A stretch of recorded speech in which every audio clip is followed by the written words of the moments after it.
नमस्कार, मी पंजाब डक. राज्यातल्या सर्व शेतकऱ्याला सांगू इच्छुक आहे, आजच्या कंप्लीट 5 दिवस पाऊस येण्यासाठी शिल्लक आहेत.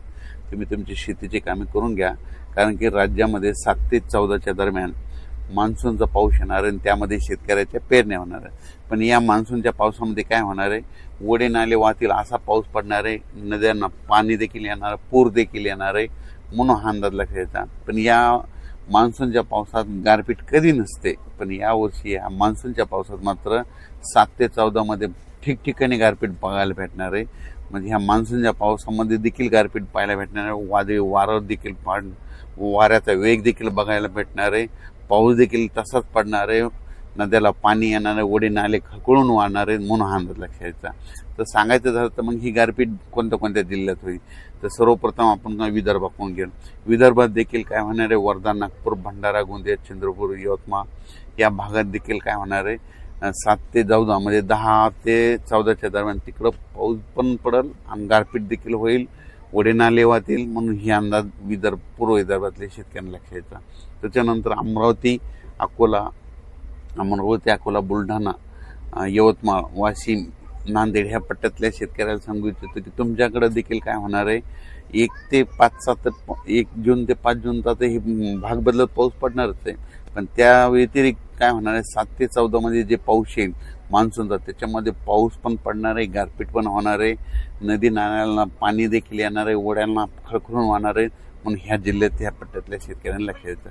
त्याच्यानंतर मराठवाड्यातल्या शेतकऱ्याला सर्वप्रथम सांगू इच्छितो, मराठवाड्यामध्ये झालं, नांदेड जिल्हा झालं, हिंगोली जिल्हा झालं, परभणी जिल्हा झालं, लातूर जिल्हा झालं, बीड जिल्हा झालं, जालना जिल्हा झालं, संभाजीनगर, त्यानंतर इकडं जळगाव ह्या पट्ट्यात देखील सांगू इच्छितो की तुमच्याकडे देखील 1 जून ते 6 जूनच्या दरम्यान दररोज वेगवेगळ्या भागात चांगला भाग बदलत पाऊस पडणार आहे, 1 जून ते 6 जून. पण त्याच्यानंतर काय होणार आहे, 7 जून ते 14-15 पर्यंत तर मात्र मोसमी पाऊस मात्र खूप बरसणार आहे, ओढे नाले खळखळून वाहणार आहेत आणि त्याच्यामध्ये शेतकऱ्याची पेरणी देखील लागणार आहे. म्हणून हा अंदाज देखील शेतकऱ्यांनी मराठवाड्यातल्या त्या सगळे आता जे जिल्ह्याचे नाव सांगितले त्यांनी लक्षात. त्याच्यानंतर सगळ्यात महत्त्वाचं पश्चिम महाराष्ट्रामध्ये सगळ्यात महत्त्वाचं अहिल्यानगर झालं, त्याच्यानंतर सातारा, सांगली, सोलापूर, कोल्हापूर, पुणे.